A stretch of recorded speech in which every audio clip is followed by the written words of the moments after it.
Hours after marijuana becomes legal, Toronto enforcement officers will fan out across the city looking for any illegal pot shops still open, the start of a cat-and-mouse game that is expected to play out over the next 6 months. Ontario will have no brick-and-mortar cannabis stores until April 1, 2019, with the only legal retailer being a provincial government-run online store. The owners of the dozens of illegal pot dispensaries that have popped up in the city over the last few years have been promised an amnesty of sorts, shut down by October 17, and you can apply for a retail license. City officials say those who don't comply will be given a warning to start and escalation will follow. It's not carte blanche, it's not a free-for-all, we will continue sustained enforcement, said Tracy Cook, the city's executive director of municipal licensing and standards. Under a new law that goes into effect on Wednesday, the city will have the power to order the interim closure of illegal pot dispensaries through a court order. Toronto Police Chief Mark Saunders said the dispensaries will eventually be shut down, but not on Wednesday due to resource issues. There will not be 100,000 police officers landing in the city of Toronto shutting down every element of a dispensary, but we will be shutting them down, he told reporters Tuesday.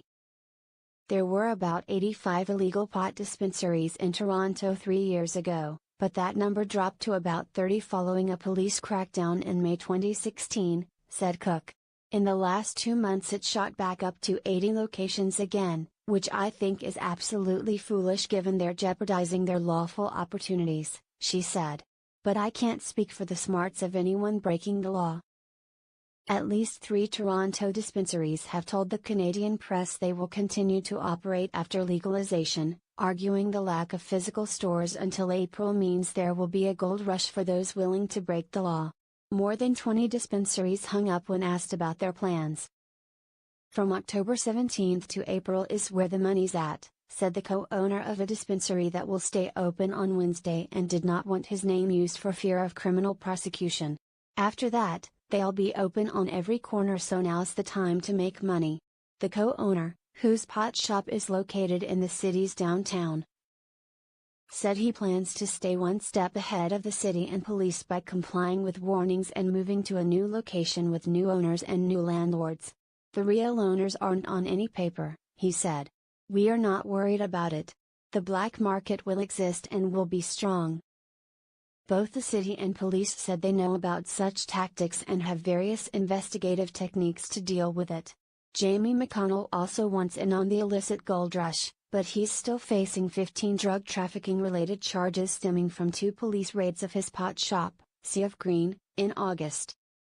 If he could resolve those charges soon, the provincial government has said previous pot charges wouldn't preclude someone from receiving a retail license. McConnell said he would reopen his business before April to take advantage of the lack of physical pot shops.